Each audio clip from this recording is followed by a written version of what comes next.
I'm really excited to welcome you all. My name is Tara Daniel. I'm with the Women's Environment Development Organization, WEDO. And a reminder to please be on mute. We will have a chance later in the session to come off mute and have questions and discussion about the material. I'm excited to be here with my colleagues, Pat, Emilia, and Angela, who you will all be hearing from as we take a close look at gender under the UNFCCC.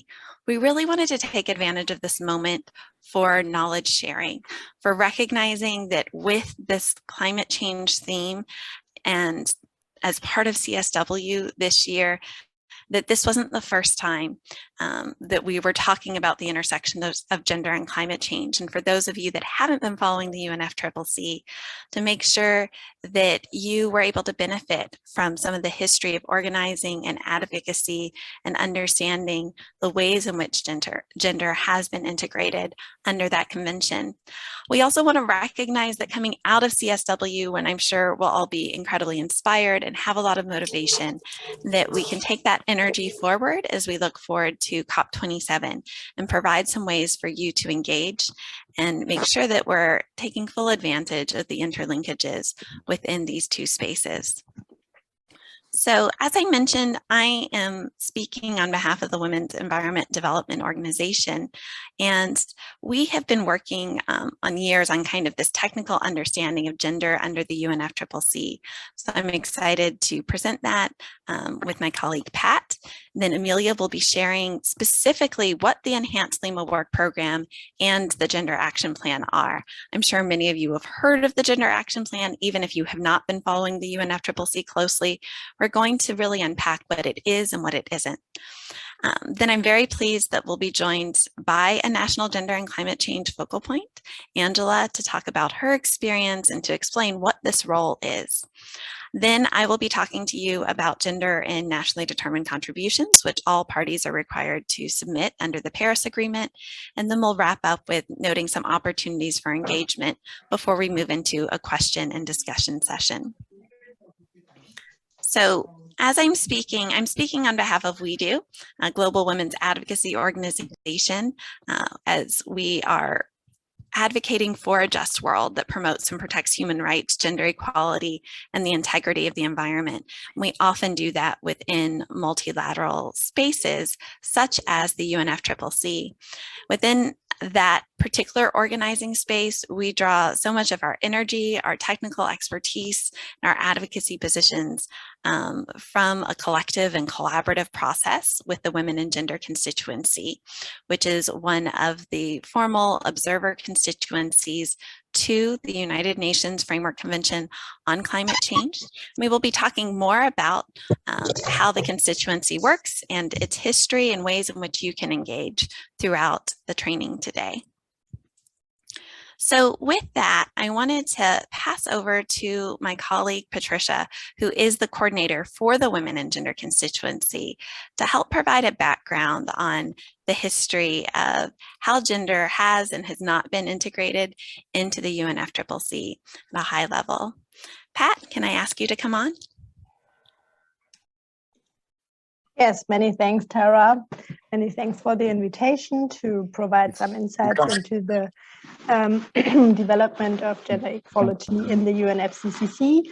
I'm also glad to join the speakers list with so many different experts, and I'm happily invite also my fellow speaker to add on what I'm saying, because I know that there are some that are even longer involved in the process and the negotiations, and I'm always happy, of course, to also hear from you on the trainee side about your experiences and any additions that you would like to give. So maybe we can first go to the next slide.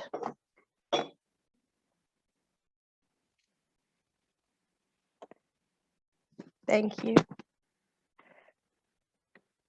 So while the Rio Declaration actually does have reference on gender equality, and also the sister conventions do recognize human rights and gender equality in their convention text. The UNFCCC was actually the only convention from Rio that were coming out from the Rio Declaration process that had not any reference to gender equality or women's empowerment or any of the other possible gender language references that you can also see on the slide. So the process of integrating gender has been very challenging in the beginning, and we needed to have a big group and collective of different gender experts, researchers, policymakers, and of course, many fellow activists on the topics to finally get gender integrated in the UNFCCC, coming now to the point that we have over 80 gender mandates and references from or since 2001 and onwards. And they cover actually almost all streams of the negotiations, from adaptation to mitigation, technology, capacity building, finance, and of course also the own stream on gender and climate change, the alone standing agenda item. As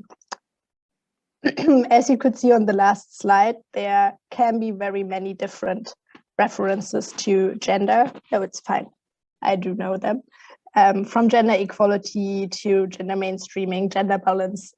But in the very beginning, women were also referenced as a vulnerable group, in particular in relation to the adaptation or to the topic of adaptation and, for example, agriculture. But now in the latest decisions, and I'm sure that Emilia might also get into that a little bit more in detail, we do also have a reference that recognize women in or with their diverse identities. So there has been a slight improve in wording for sure since 2001. Next slide, please. So the very first alone standing decision on gender was taken in 2001 at COP27 in Marrakesh. And the decision was basically referring to participation and gender balance. And you can see the three different aspects that are covered in this decision. It does invite parties to consider more women for elective posts in any body established under the Convention or the Kyoto Protocol. This is actually a reference that can be still used in the advocacy work of the UNFCCC very often. We do ask, of course, for any new established body to consider gender balance in their members, but we can always refer back to this very first alone standing decision on gender balance. And it also requests the Secretariat to collect data, and these reports are still regularly published and help us to oversee on how good we are doing. And unfortunately, as you may assume in many bodies, we are not doing that good. Next slide, please. So 2001 was still very early, but there was a quite big gap actually until more decisions on gender were adopted. And so one very important development in this phase was the establishment of the Women and Gender Constituency. As said, there were of course many gender experts, activists, researchers already involved in the process and attending the conferences as observers or also in the delegations. But the establishment of the Women and Gender Constituency helped a lot to really push this topic further and make sure that the voices in this regard are heard much louder. So the WGC was founded in 2009 and was 2 years later officially granted full observer constituency status. It is now among the other 9 constituencies in the process. Since 2015, we are launching the Gender Just Climate Solution Awards program that has now really getting a lot of attention and shows how much more funding should go into real and gender just solutions on local level to be able to scale up this action and really implement climate justice in climate action projects. We are now at the stage that we are having 34 official member organizations, because becoming part of the Women and Gender Constituency does require organizations to be officially admitted as an observer in the UNFCCC. However, we do have a much larger network of different organizations, movements, and individuals that are part of the Advocacy network. And we are inviting everybody not yet here, part of the network, to join us if you are interested to do so. Next slide, please. So what you can see in the timeline is certainly that now we do have a couple, and actually many more references to gender in the UNFCCC. I would really warmly recommend you the Pocket Guide to Gender Equality, which is updated regularly and also available in different languages. And what it does is contribute really in detail the language that you can find there. So the timeline starts in 2001 with the decision that I have just introduced. I will go into more, will show a little bit more detail actually on the Cancun Agreement in a couple of seconds. But what you see is that it really evolves from a focus on gender balance to a focus on adaptation, but then also including technology and finance, which was a really important step in 2011. And then even more important, to have the first alone standing agenda item on gender and climate, which was happening in 2012. And then in 2020, COP20 adopted the first Lima Work Program on gender, which has now developed to a 5-year program and also includes a concrete gender action plan that Emilia will introduce much further in a second. And last but not least, I would of course also like to mention the Paris Agreement, where we do have a preamble that is recognizing, luckily, a full range of human rights, including gender equality and the empowerment of women, also indigenous peoples' rights, intergenerational equality, a just transition and decent work, and many more human rights that are can be taken up for any decision now taking under the Paris Agreement, and should be taken into account, of course, in the future. But in addition, gender, we can stay with the Cancun Shared Vision slide, but I just wanted to add to the last slide is that we do also have references to gender in regards to adaptation and also capacity building in the Paris Agreement main text itself as well. So the Cancun Shared Vision is one of the part where participation is taken very seriously, and it has been a very important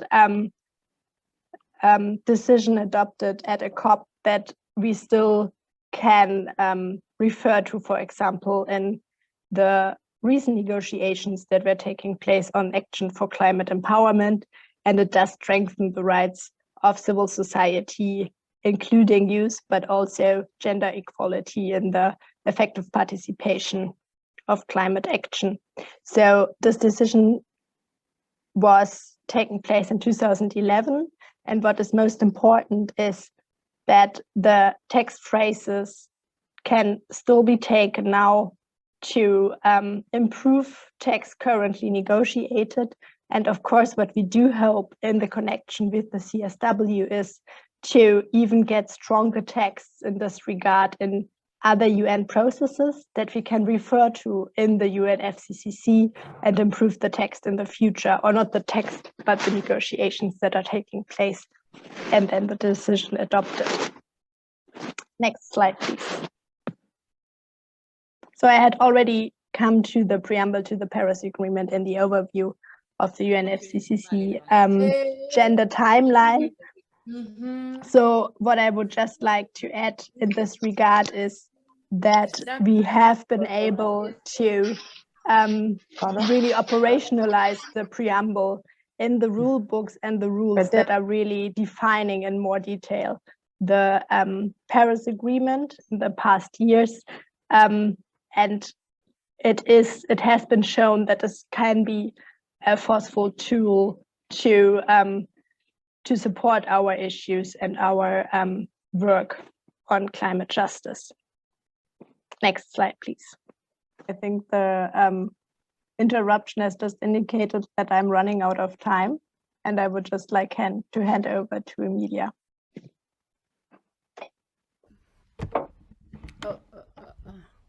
Thank you so much, and hello everybody. I see that my hair looks different. It goes to the 80s, to the 90s, to all decades now, but it has a life of its own, so don't pay any attention to it. It's lovely to be with all of you here. I just wanted to say some background. I've been following the negotiations at the UNFCCC since 2010 and negotiating anything related to gender, especially the Lima Work Program on Gender and the Gender Action Plans, on behalf of the Women and Gender Constituency since 2013. So it's been insane, and it's been very challenging. And I'm super glad that Pat introduced us to the language on the preambular paragraph on human rights, because to us, you know that our work in the UNFCCC is totally comprehensive. We don't want to, on the one hand, to have separate language, and on the other, we are not only following just one track of the negotiations. We want comprehensive vision to be included in all of the UNFCCC. So the efforts have been along many other groups. And when I talk about gender equality, I can't conceive that without the human rights framework.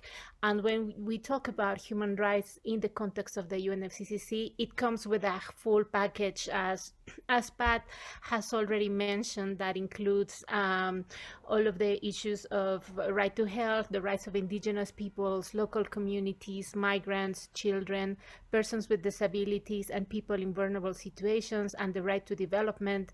And the package of gender equality comes as well, including empowerment of women, but we want to emphasize as well the elements of intergenerational equity and the just transitions of the workforce and the creation of decent work and quality jobs. This is really important because we know that the lives of women, men, and persons are not isolated, and we want a framing that is strengthened under the rooftop of the action of states. And this is very important because I also want to give a context, a more political context, in saying that the UNFCCC has been refusing since its conception to relate to the rest of the United Nations bodies. It claims to be a technical body, and therefore their words, they say that they do not need to abide by the human rights framework or the other mandates for other agencies of the UN, because they claim not to be an agency but a technical UN body. And this is very problematic. So this is why we had to fight very strongly on that paragraph of the Paris Agreement. We actually wanted it to be part of the cross-cutting principles, and that was taken back by developed countries to the preambular language, precisely because in a binding document, language on human rights, on gender equality, or all of these issues come to having very strong implications for them on implementations on the ground. And in the case of developed countries, it also relates to their extraterritorial violations of human rights, especially with their historical responsibilities. This is very important. If we go to the next slide, because what we feminists did was there were scattered language all over on gender throughout many years due to the effort of amazing feminist and women's organizations, and then it came the time to see how do we compile of all of those mandates into one specific tool.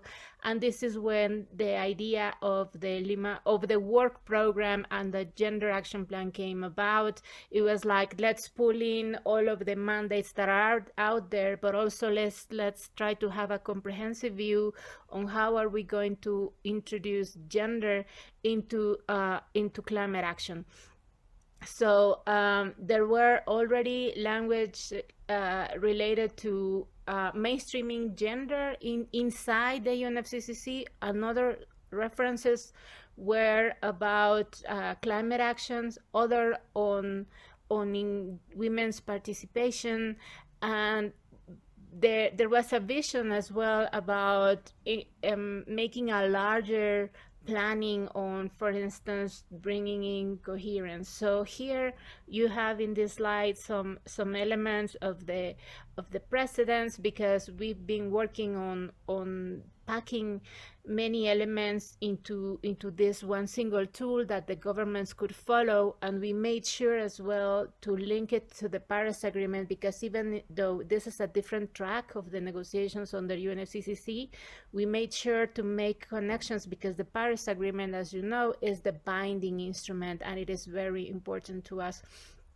So we have language on gender equality, although I need to say very strongly, because of the context I mentioned, inside the UNFCCC, there is a very strong reluctance on any of these language. So even though we have not only human rights as a reference in the Paris Agreement 2015, we also, as Pat also shown, we have language on human rights in an operative paragraph in the Cancun document.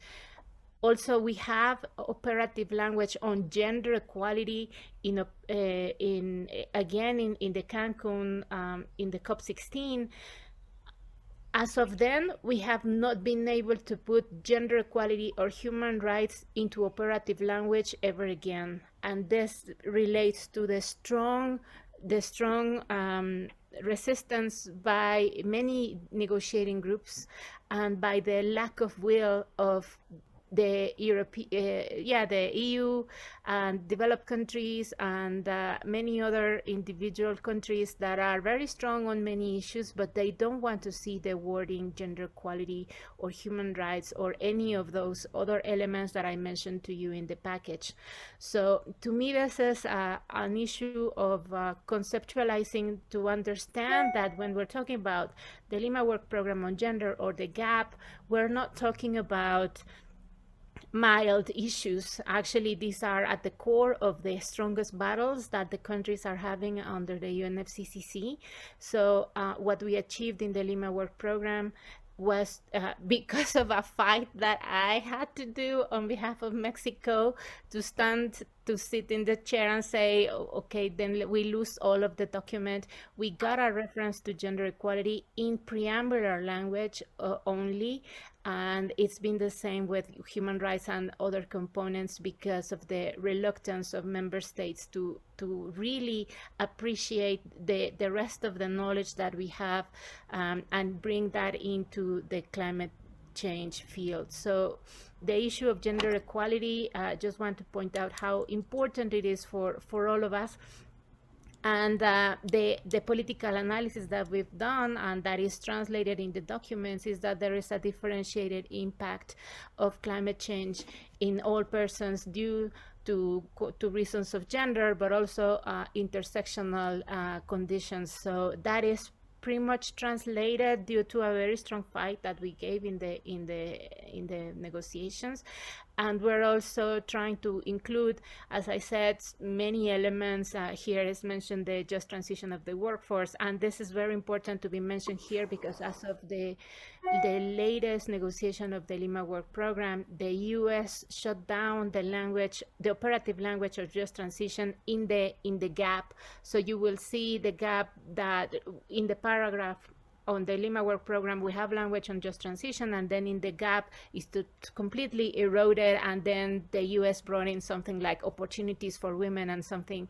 So you will see that even though we are doing some progress, we face a very strong political backlash from powerful countries, and this is something to bear in mind as to we are planning towards this next year.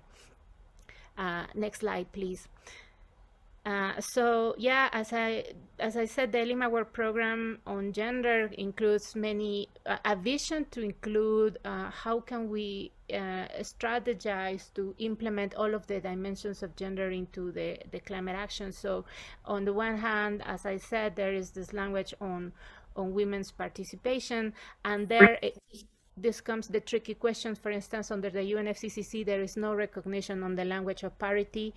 The language is gender balance, and this is horrible because sometimes in a body you have 34 men and 2 women, and they call that gender balance precisely because there is no definition of what is gender balance. That is not an agreed language that any of us as feminist or women's organizations work in any other field, and so this is extremely problematic. But then, as I said, given the context of the UNFCCC, it is considered an advance. The other element is the issue of coherence. This is something that is extremely crucial because we are trying precisely this year with the linkage of CSW, but we know that the CEDO has a very important language that is also binding in recognizing the impacts of climate change in the lives of women, but also many other elements, CPD. We have many bodies that are working in a stronger manner on our language on women's human rights, gender equality, and yet, as I said, the UNFCCC refuses to recognize the coherence with the rest of the UN bodies. So even though we have this language on coherence, not only with other bodies, but also with the 2030 agenda, the last iteration just November last year was horrible because we couldn't have any reference on language on any process of the UN because of the reluctance of the EU, the US, Japan, and etc., and they blocked any reference. So we couldn't even get a reference to acknowledging that CSW was going to be dealing with this issue. We couldn't recognize any point of entry on coherence, and there has been this backlash precisely because, as I said, given that the Lima Work Program is linked to the Paris Agreement, which is binding, there is some sort of blurry, let us say, degrees of responsibility between the non-binding dimension of the Lima Work Program and the Paris Agreement binding dimension. But even yet, the member states are making sure that there is no link to any of the other mandates outside the UNFCCC. So this makes it very difficult to include coherence. But on the other hand, we see that in the bigger picture, we need to hold the UNFCCC and the member states accountable. So this point of entry of coherence is crucial for us to advance on the overall climate justice. So this is something that we need to keep in mind. Oh, I thought I was speaking slow. Okay. So the other dimension that we can see in the document is that there is a need to not only mainstream gender inside the UNFCCC, but also to mainly implement gender into the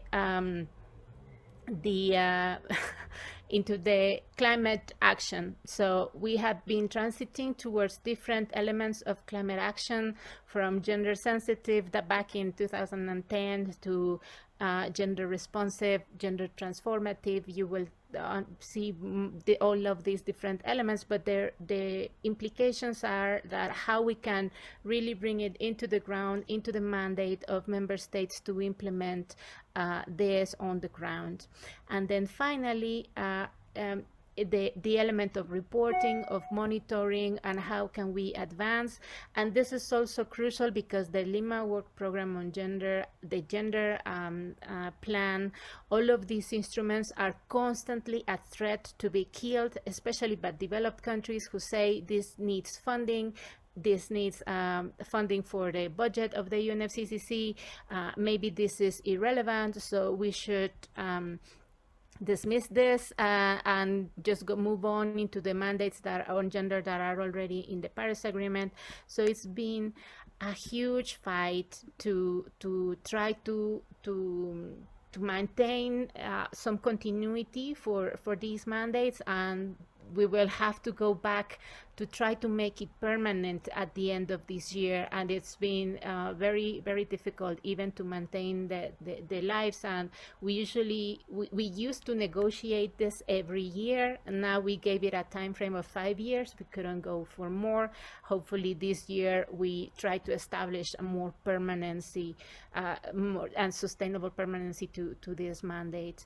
And yeah, on the final element, of course, we have been including language on anything related to climate finance, and we tried to include it here. I think we need now a strong connection because we have very strong language on gender responsive budgeting. Also, we have been working with the entities, with the financial facilities, and now we need to move on to the new discussion on climate finance, as well as loss and damage, and now the new discussions that are going to be addressed this year on the bigger picture of climate finance. Next.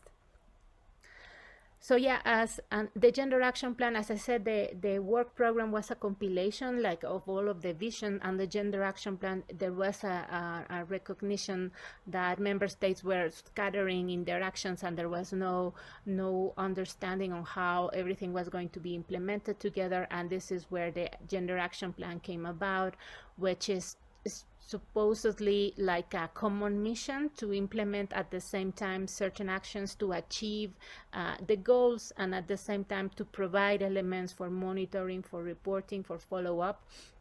So what is needed to achieve all of these? And so this is where this is an annex, is like the implementation tool of the Lima Work Program, and it has some priority areas from which supposedly like some pillars to push the rest of the elements. And this is where I want to be clear that this is not a mandate to create national gender and climate change action plans or to deal with the gender action plans. This is rather like a loose framing, but it's not so loose because member states need to submit submissions on different issues to inform and to keep a global balance on how are we advancing. So in a way, this is just to say that depending on the capabilities of countries, they can implement these elements as they can. So on the one hand, there are elements on capacity building, knowledge management, communication, and this is very important as well to try to include women's groups and the feminist groups, and to try to also building institutional capacity inside the states. The other is the issue of, as I said, gender balance, which is a very weird term, but is trying to bring in both the element of women's participation inside the UNFCCC, also inside the delegations attending the UNFCCC negotiations, and overall in trying to enhance the participation of women in all matters of climate action. The issue of coherence, I already explained it, even though it's stated there. As I said in the follow-ups, there has been many resistance on this issue, so I think this is something that we need to keep in mind. My view for CSW was precisely keeping in mind this challenge here in the UNFCCC. We need a very robust document or set of mandates for member states outside the UNFCCC, because the UNFCCC is extremely reluctant even to operate its own mandates. So CSW is a huge opportunity for us to include structural issues and anything that is being left out here. For instance, well, okay, let me go on. And gender responsive implementation and means of implementation, which is climate action plus funding plus technology plus capacity building, and the monitoring and reporting that, even though we don't have indicators, is still good to try to improve the tracking. And just wanted to say that to me, the Lima Work Program and the Gender Action Plan are opportunities for us to always include new language and to bring in structural issues. And this is again because the Paris Agreement is closed, is binding. There's a very strong pressure on all of the states, but the Gender Action Plan, as I said, has this loose nature. It's linked to it, but it's not binding. So if we are very strategic, we need to keep on including structural issues as well. For instance, I tried to include language on debt. Last November, I was all alone and I was almost kicked out of the room for that. But I think we need to keep this in mind as planning ahead, because even though we have a position on any field, again, as feminists, we need to make sure that our feminist analysis is not only focusing on siloed points of entry, but really having the bigger picture. Next slide. So, well, yeah, the limitations and opportunities, I think I started talking about it. We have very weak action on climate finance, even though we have some language on the actions of the state. There is still a lot of effort to bring in private capital without any regulation. And, you know, with all of these debates on false solutions, I think we need to keep on tying more closely the reference on climate finance. As I said already, we don't have indicators yet. And even though we can, there is this loose framing, yet anybody who's observer to the UNFCCC can contribute with submissions, but also with fulfilling gaps activities, and that is where all of this mapping of the activities on the ground that women's organizations are doing is very important. And just to say, as I was trying to hint, we will have a very strong process this year and a review of implementation in June 2022, and then in the COP as well. So this is going to be a very tough year for us, and anything that we can build on from CSW towards is going to be very important. And just to mention that we have been learning a lot from the sister conventions, such as the CBD, that used to have gender focal points since many years ago, and now we managed to also strengthen that dimension in the UNFCCC. Next. So just to mention very quickly that there has been a very strong push to include sexual and reproductive health and rights into the gap, but also in the implementation on the ground. As I mentioned, the challenge is that the point of entry of human rights, of even women's human rights, is not mentioned anywhere in the UNFCCC framework. But any mandate that is falling outside, parties are very actively committed to reject. So there are, however, of course, into the mandates language that of course necessarily need to include bodily autonomy and SRHR, and this is analysis by the Danish Family Planning Association in helping us make that bridge as to the language that is in the gap and the ways in which SRHR can enhance the implementation. So for instance, on the issue on strengthening capacity building, in the efforts for the implementation or mainstreaming, etc., there is a huge opportunity for bringing SRHR actions, but also in working on strengthening the evidence and understanding of the differentiated impacts of climate change. Of course, we know how closely related this agenda is to the differentiated impacts. And finally, which is something that I would very much hope we can do, is the issue on coherence in strengthening the links to other UN bodies. And I think this is a demand that we must very strongly voice this year. So just finally, to close this segment, I just want to make a plea to the women and gender constituency people to really gather a technical training throughout the year so that we can be in the best position to engage this year. As I said, it's a crucial year to advance on the gap on the Lima Work Program, and even its continuity. If we don't show that this is crucial, that it is important, member states are always very willing to dismiss this. So let us work also in foreseeing what are the strategic and macro elements that we want, the systemic issues that we want to bring in, and try to work on those in advance so that we don't arrive to see a very poor version of our tools, which is what happened in November last year. I'm gonna stop here, and thank you so much for being here with us. Thank you so much, Emilia, for that amazing overview and insight into the process. I'm really happy to welcome now someone with another insider perspective in the process, the National Gender and Climate Change Focal Point of the Democratic Republic of Congo, Angela Ebeleke. Angela, can you introduce this role and what it means?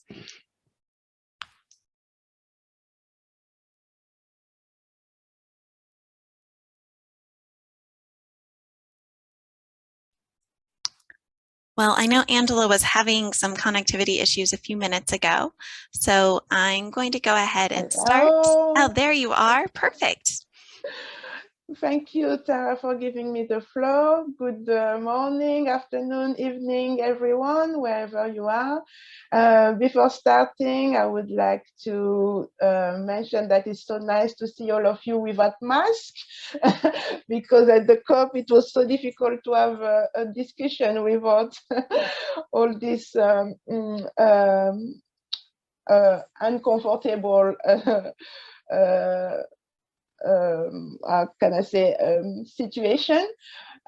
Yes, so the role of gender focal point is crucial to implement the gap. And some decisions have been taken, and we're going to go through some of them, the most important. During the COP22, the decision 21, so /CP22, state that invite parties to appoint and provide support for national gender focal point for climate negotiation, implementation, and monitoring. Then in COP25, the text, the strong outcome was encourage parties to appoint and provide support for national gender and climate focal point for climate negotiation, implementation, and monitoring. Then recently at the COP26,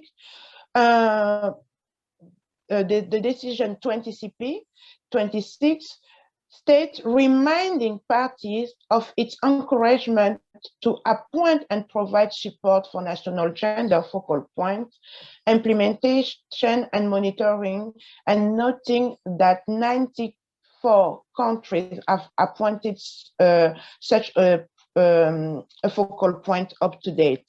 So I would like just to encourage people who are listening to us today. 94 countries is when you look at the number of states that are represented in the United Nations, which, if I'm not wrong, is around 193.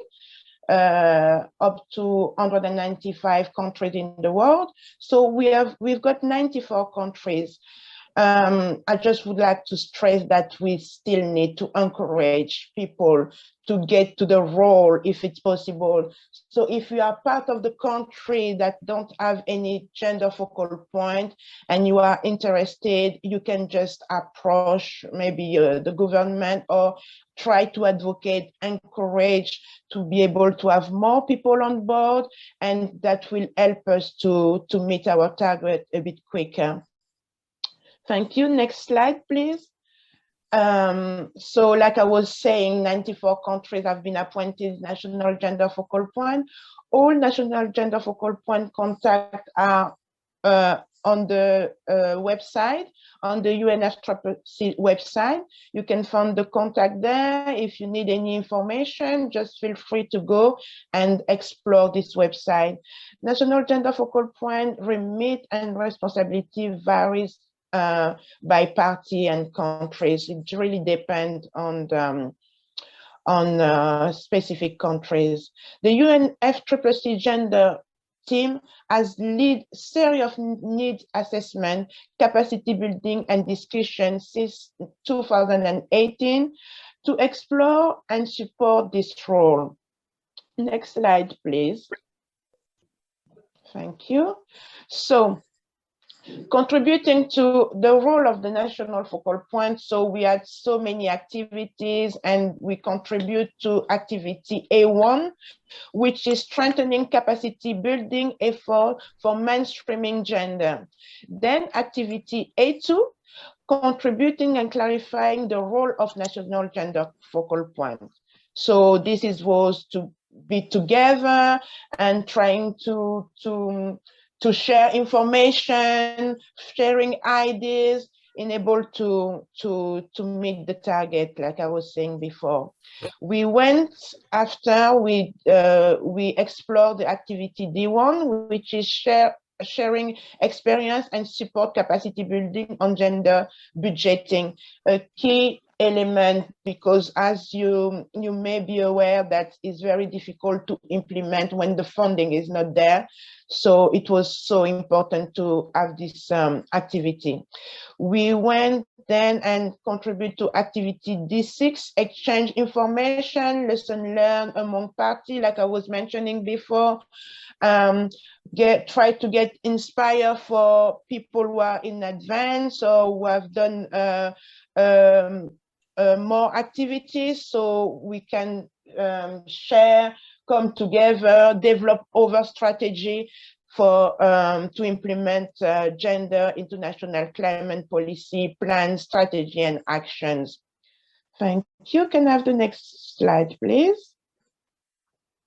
Okay, so after during the activity A2, it was about discuss and clarify the role again of the work of the gender and climate change focal point, including through providing capacity building, like I was mentioning before, tools, resources, all this to make everything possible for the gender focal point to exert the role adequately. So exchanges, peer-to-peer learning, mentoring, coaching, and all this was done virtually because of the pandemic. So we decided that we already have the climate crisis, we've got now the health crisis. We had to carry on and make sure that the work is done properly. It was very important to implement and to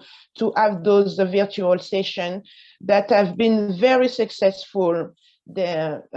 So it was another experience. So when they lift up some of the restrictions for the COVID, we had the chance to go in-person session during the COP26 in November, the 1st and 2nd. And then after the negotiation, the decision CP26 was adopted, and two key paragraphs, paragraph 11 and 12. Paragraph 11 stated request the Secretariat to prepare an informal summary report prior to the 56th session of the subsidiary body for implementation, reflecting clearly the proposed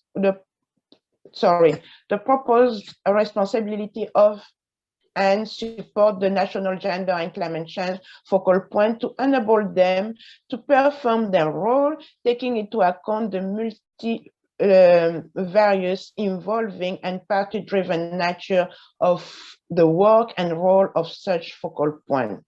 The paragraph 12 states, text note of the recommendation arising from the workshop on the role of national gender climate change focal point, and invite parties to consider those recommendations and take action as appropriate to provide support for the focal point undertaking their activity. So as you see, two very important paragraphs, again, to be able to encourage gender focal point to implement the role properly. Thank you. Next slide, please.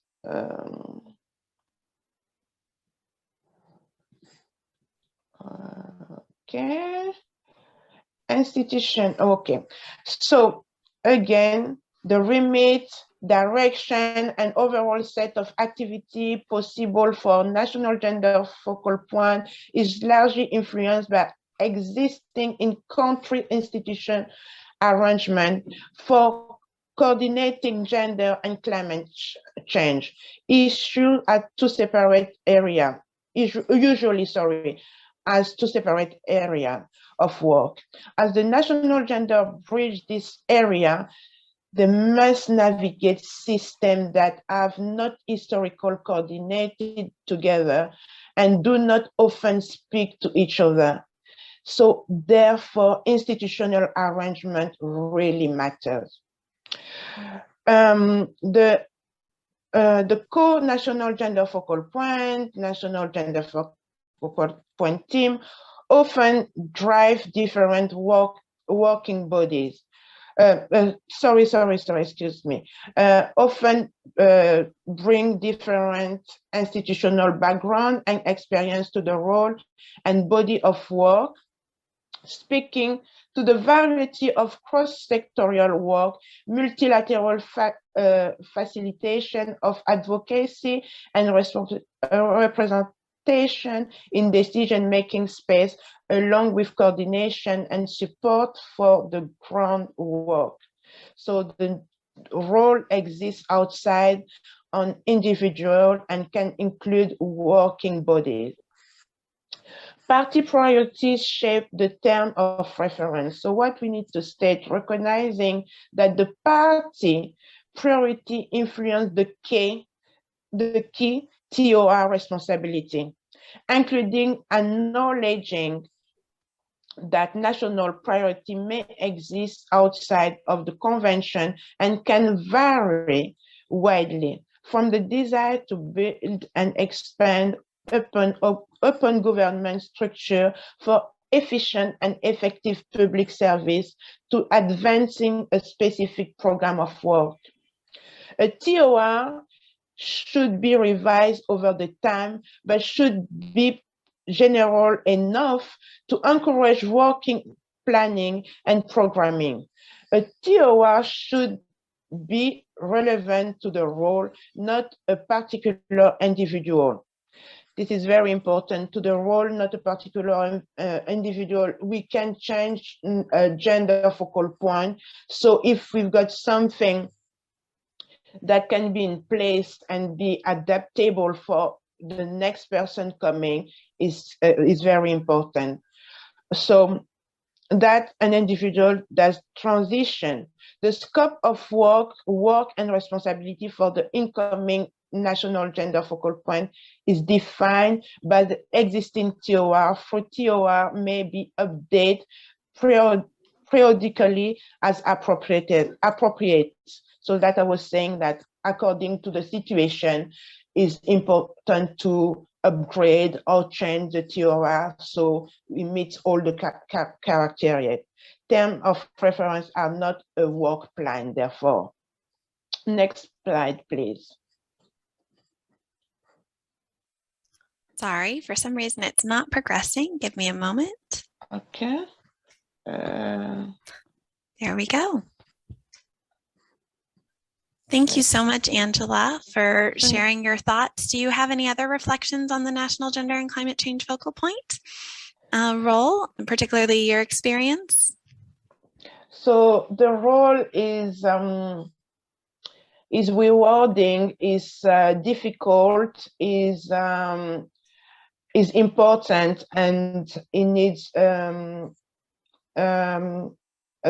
certain skill, key skills to be able to implement the role. So because it's international conferences and you need to speak to people on the ground, and the language capacity, ability to speak different languages as well important, and ability to bring back what have been said on the ground for adoption and text to be implemented, so to make sure that it satisfies people that are most needed, so people that can't really come and express their voice. So it's yeah, it's just to be an ambassador and pass the message on adequately, to make sure that this issue can improve and we can have a gender balance regarding climate change. This is what I can say today, and I know we are running time. I can leave my contact there, or if people have more questions, that put everything on the chat and I'll be able to come back to you later. Thank you very much, Tara, to give me the opportunity to express all this today. Thank you so much, Angela. And you are one of the best ambassadors I know in terms of bringing attention to this issue. So we're actually right on time. I'm going to close out by talking about gender and nationally determined contributions, because we really also need to look at national implementation to understand all of the opportunities within the UNFCCC where we can strengthen gender integration. So with the NDCs, these are required to be submitted by every party under as part of the Paris Agreement. So we saw the first round of them back in 2016. And WEDO analyzed all of them, and we featured them in our gender climate tracker. And we developed a methodology that wasn't just looking at what the references were to women and gender, which is really important, understanding the context of that reference. Is it in reference to mitigation or adaptation? Are women beneficiaries? Are they really conceptualized as agents of change? Are we seeing cross-cutting approaches and mentions of gender mainstreaming? But also really looking at this question of who is engaged and involved in the process of developing the NDC at a country level. Does it involve women's rights organizations? Does it involve civil society? Are these open, participatory, inclusive processes? And then, of course, because we need climate ambition and we need these NDCs, these commitments by parties to be fulfilled, it's important to understand whether or not there's any sort of monitoring or implementation mechanism, specifically not only to the gender elements or considerations in the NDC, but the NDC overall. So how can we as civil society really hold parties accountable to the commitments that they have made? So from this first round of commitments, where many NDCs were submitted in 2016, through what we now have, which is a collection of new NDCs, which can be either updated NDCs or second NDCs, we've definitely made some progress. But as with everything, this is not necessarily a moment for celebration. It's a moment for understanding why we've made the progress we've made and how to really deepen it at a national level. So first, we were able to get, as part of the Paris implementation guidelines, understanding the decision that outlined and set forth for parties that they should be including some references to how they're doing their implementation in a gender responsive manner. And we've seen this actually in the annexes of NDCs. We've seen it prompt parties to perhaps report or set forth how they are doing this in ways that we weren't seeing in this first round. We've seen slight increases in the second round in the participatory processes for developing the NDCs, these longer timelines, knowing that the NDCs were due. And this is despite, and in fact, during the pandemic, so recognizing that there were some virtual consultations and hopefully in-depth engagement happening as well. So there's also an improvement overall in understanding how parties are planning to monitor their progress and how they're planning to implement it. What are the regulatory and legislative opportunities that they're using to actually fulfill the commitments that they've set forth in their NDCs. We've seen overall greater recognition of gender in NDCs. More parties are including a reference to women or to gender, including Annex 1 countries, which we didn't see at all really in the first round of NDCs back in 2016. But how robustly gender is integrated still varies widely. Even though the mentions of gender tend to be more cross-cutting or mentions of gender mainstreaming, there's not necessarily a lot of detail or depth. And even though there's more support overall for gender equality, and we're seeing mentions of women and gender in all aspects of climate action, not only adaptation, where we saw it primarily with adaptation in the first round, there's still vast differences in how well different parties and how thoroughly different parties have integrated gender. The NDC synthesis report, looking at all the NDCs, though, did pull out this piece, which is really important, of recognizing that gender is a means to enhance the ambition and effectiveness of climate action. This is important too when we start looking at other processes beyond what we've been tracking in the Gender Climate Tracker, other analyses by partners and collaborators on the NDCs. So CARE has been maintaining a report card. Their last update was in June, all the NDCs that had been submitted until then, and they actually use the same methodology as the GCT, but use that in a report card to identify where parties were really going and demonstrating a full implementation and integration of gender.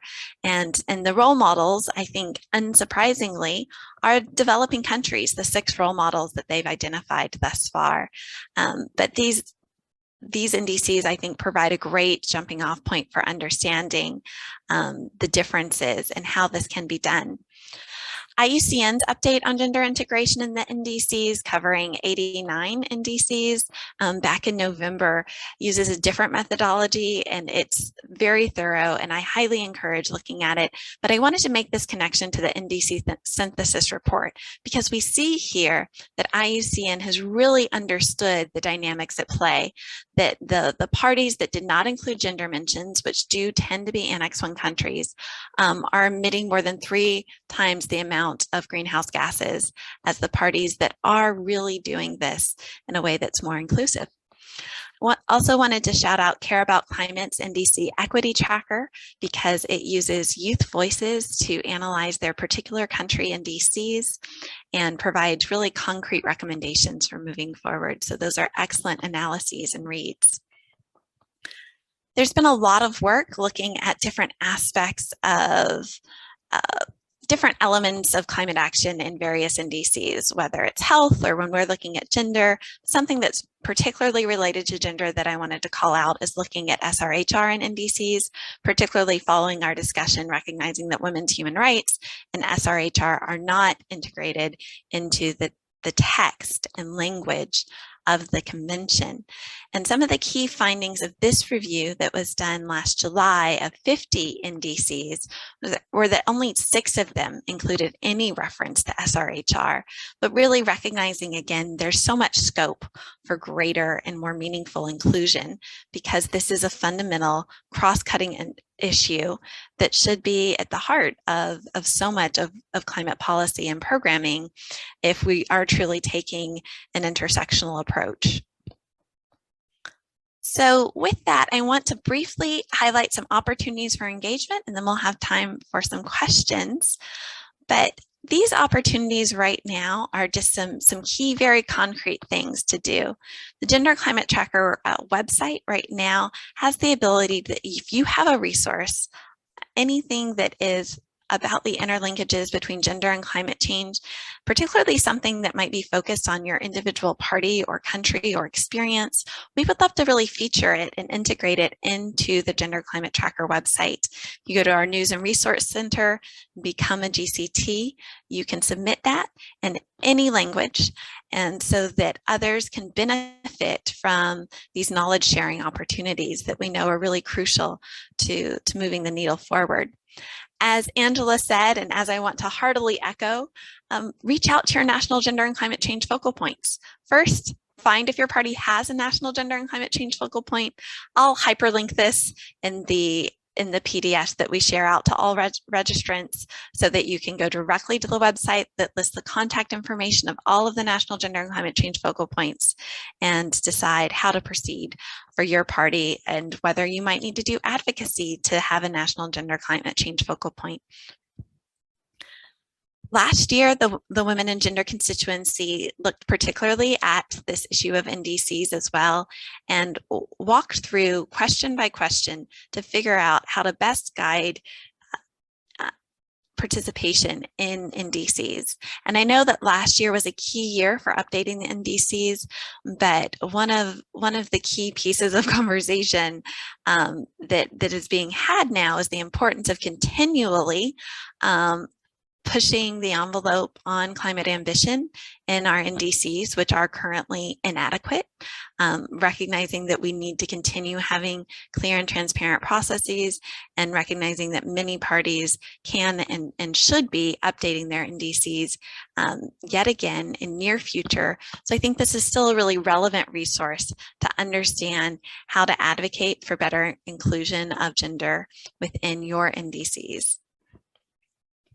And then, of course, please join the WGC and connect with the WGC in various ways. It does not have to be an official joining, which organizations can do if they are observers to the UNFCCC, but anyone's welcome to follow our advocacy listserv if you're a civil society advocate, because this is the organizing space. This is where feminists are coming together, and as Pat laid out, have been coming together since 2009 to really collectively put forward our key demands. And we'll be working on our advocacy positions. We'll be working on various activities throughout the year. There are various ways to get involved, whether it's on communications or adding specific technical expertise. Mentoring, this is such a strong networking space and in a space really for engaging with any aspect of climate action that's relevant to you. Speaking of technical expertise, we did want to highlight that coming up, we have several different UNFCCC calls for submissions related to activities under the Gender Action Plan. Parties, as well as other organizations, can submit to the UNFCCC their progress, their information, their data as relevant. And the Women and Gender Constituency will also be looking towards collecting and potentially doing a joint submission on some of these opportunities. And these particular ones in March will be feeding into the review and the implementation piece that we were talking about with the Gender Action Plan earlier. So with that, I wanted to make sure that everyone does have this contact information. I see in the chat, there's been a lot of questions. We are recording in all 3 languages. We have these presentations available in all 3 languages, and all of this will be made available to all of the registrants today, so that we hope that you can continue to reach out if you don't have a chance to have your questions answered in the next few moments. So I'm going to stop sharing my screen now as we move on to a discussion, and I'm going to check first to see if we have any particular questions in the chat. And I would love, actually, first, I see Emilia is discussing the campaign of campaigns. Emilia, would you like to briefly introduce what you put into the chat? Yes, thank you. I just wanted to say that for us it's very important also to make a connection with the larger picture and addressing systemic issues. So the Campaign of Campaigns did this cartoon 10 minutes long that everybody feel free to use in any of your workshops, capacity building, frameworks, etc. It's meant for larger audiences in a very humorous manner, but we are targeting very key issues such as questioning the false solutions on net zero, on nature-based solutions, geoengineering, and we're also making the connection with different situations like the debt crisis or how the colonial dynamics are at the root of the climate change process, but also to emphasize how relevant mobilization is. And it was done with the help and with actually the presence of many of the Women and Gender Constituency colleagues, such as Tarsila Rivera, Hermana, Te Quiero, and Teter and Rina, and many others. So it's also paying homage to many of the real life activists who are doing their best, and we want to honor them every day. So the Campaign of Campaigns video is also a way to integrate the real activists and mobilizations in real life. So feel free to use it and contact us if there is any need for support on our end for using that for your workshops or events. Thank you. Thanks so much, Emilia, for providing that information. I'm looking through the chat, and I wanted to address one question that came up, which is on what basis were those 50 NDCs selected? And this is in reference to the UNFPA publication that was looking at 50 NDCs integration of SRHR. That publication was last July, so I anticipate that those 50 NDCs were the only updated NDCs that were available by a cutoff date, likely in May or June of last year, because we had updated and second NDCs being submitted throughout the year by parties. I'm looking as well to see if there's any other questions, but I also am looking to some team members and other presenters to raise up anything that they've seen in the chat, because I see it's been a very busy space, and that makes me incredibly happy. And the question about considering looking at the inclusion of women and groups from indigenous communities in the NDCs, yes, in the analysis and the description of how gender is included, there's always a mention of whether or not there's indigenous engagement. We're working on pulling out that information as a separate marker, though right now it's not a separate marker that you can search for in our current analyses, because it's embedded within the text. So I look forward to having that be more accessible and searchable in future. Can I ask any of my fellow presenters to come on? Pat, do you see anything that you would like to comment on going on in the chat? Tara, I saw a question by Ana Maria from Costa Rica, and she's asking if there has been any engagement with civil society to add pressure during the negotiations on language on gender parity, on concrete actions, as well as guaranteeing human rights for all women. And yes, there has been a strong mobilization, I'd say more on the, the awareness raising, the communications, and there's this amazing group on human rights and climate change that is also working very closely with all of the constituencies. So there is also an interconstituency alliance in trying to enhance all of these references I mentioned. But as I say, on the one hand, I mean, the powerful countries are there imposing their voices. Also, in the past year, with the challenges for participation by all of the observers, there was a very limited capacity to be in the room and hold governments accountable. So I have been part of the Mexican delegation for almost 10 years, and so I've been there trying to brief people outside, but also as I was saying, I hope we can also strengthen the technical work this year on supporting language, because one thing is to have the voices outside pushing, and the other thing is to really help us when we have the drafts and try to push with all of the knowledges of all of you have in different fields, right? That is going to be really crucial. So I think the combination of technical expertise with a powerful voice, with mobilization, with messaging, and advocacy with your member states, I think all of it combined is gonna help us make a stronger outcome.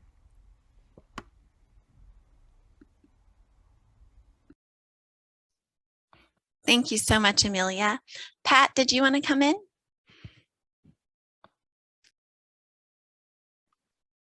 I actually wanted to come in on exactly the same question that I saw earlier and was probably lost.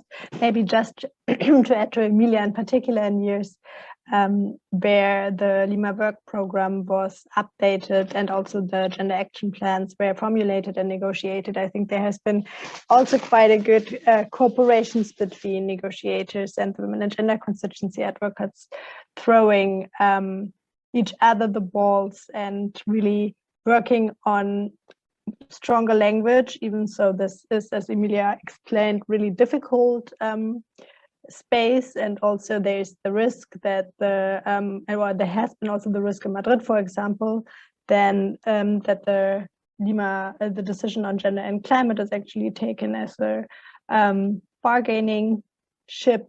So this is also something we have to deal with. And I would really like to emphasize what Emilia just said, to join the advocacy group if you are interested in technical language and help to increase the women and gender constituency, because the women and gender constituency is actually a group that consists of 2% of all observers in the UNFCCC space. And there is a growing number of observers participating in the UNFCCC, which is great, but it also becomes more challenging to mentor each other and support each other in such a really huge environment. Also really coordinate on who is interested more in networking and movement and collaboration building, versus those who need access to the negotiation rooms. And then on top, this is a really complex process, and we always need to be in 1 week basically on every single negotiation topic.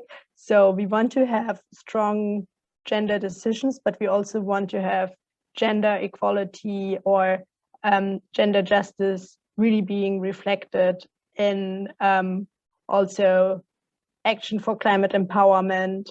We also want to see it. We don't want to see markets, but if there are markets, we also want to really see human rights protection for market mechanisms and all the other topics that are regularly negotiated or further negotiated, like adaptation and finance issues. So yeah, really inviting everybody to join this technical work if you're interested in that. Yeah, and if I might add 2 things. One is that I also want to recognize very strongly the work that of these human rights groups on climate change. Lian just posted information about it. Thank you so much, Lian, and thank you so much for your amazing work. Because there's always, the member states are always adding these as bargaining chips. So, for instance, I have been witnessing some countries who only want language on gender or on women, and they are trading this off and saying, saying, let's erase any reference to human rights and let's just focus on gender because it doesn't have anything to do.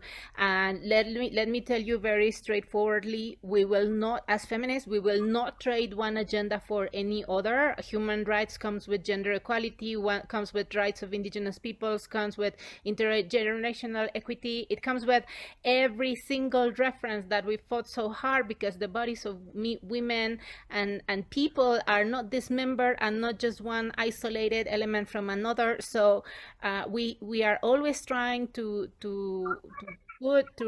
put some barriers against that trading that we see all the time in the UNFCCC, and precisely because the dimension of human rights comes with real implications on the ground, on the implementation, especially at the community level. We want to uphold the language of human rights and to include it in every reference that we can. So it's not just fighting for gender equality or women's participation or the gender focal point or the national, no. We need to have this comprehensiveness at the core, especially bearing in mind the implications of life and death for people on the ground. So that is one thing I wanted to say very clearly, and we reject that prioritizing on gender above anything other while the world is in emergency. And the second thing I wanted to say was also precisely in relation to what Pat was saying, is that the Lima Work Program or the GAP or whatever is our track does not erase the bigger picture and the larger fight. And some member states also want to say, oh, but we're so good in gender, so leave everything that we're doing in promoting market mechanisms or on Article 6. And last year we got distracted because the developed countries wanted to focus on a full week in discussing a totally meaningless document, while they distracted our attention from the larger battle that needed to be fought in all of those other fronts. So the binding documents on markets, on the way they're destroying the planet, on not accepting fossil fuels language, or on gas, etc., or in refusing to do the ACE work on human rights towards 10 years. This is something that we need to keep in mind. So as feminists engaging with the UNFCCC, our job is not working solely on the Lima Work Program or on the gender focal points or the GAP or the reporting or getting funding for the local level. Is seeing the bigger picture and how all of these pieces are relevant to come up with a larger outcome. And if we have that big picture, I think we also need to bear in mind how we need to articulate towards this track, but also the larger tracks, and we cannot leave those alone. So it's gonna take a lot of effort from all of us, but I think it's going to be very problematic if we focus solely on this track and not see that the bigger fight is being fought somewhere else. But this is also a strategic tool to support what we're achieving in the larger fight. So I really wanted to say that. Thank you.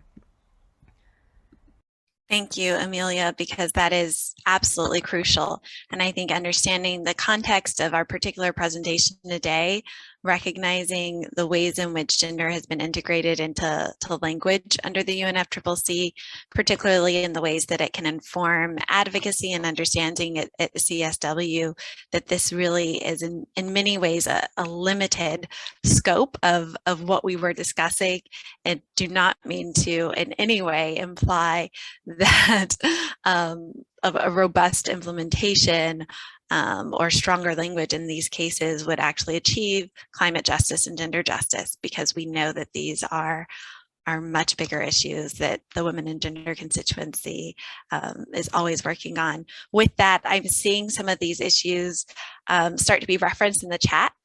We will save the chat so that we can follow up with some of you, because I know we will not have time for all of this. This issue of climate finance is absolutely crucial, and the Women and Gender Constituency, as well as WEDO, does have some resources on better unpacking that. Care and having a care-centered economy absolutely is crucial as well. I wanted to make sure that we have some time for Angela's reflections, though, before we close. And then I know that Pat maybe wanted to come in as well. So Angela, can I ask you for your reflections on this conversation and all of the wonderful activity happening in the chat? Thank you, Tara. My reflection is very good session. I would like to echo what Emilia was saying, the importance of technical workshop to give people the opportunity to get all the necessary capacity, ability to, can you hear me? Okay, give people the necessity, capacity, knowledge to be able to carry on the work. And if I can stress it even more, the necessity to have a larger group of workforce, so more people get engaged in order to progress a bit faster, because during the negotiation, sometimes we stay so long with just one issue, and it's reason why, if you look at the history, we made progress, but personally, I think we can try to speed up the process, and this will be able to be done only if we got more people on board. So this was my reflection for today. Like I've got the floor, I would like to congratulate Emilia. She's my inspiration, the way she's advocating, she's so engaged, and people who want to have also information, I will encourage you to look at what women gender delegation have been doing up to now. And yeah, so this is it. Thank you very much.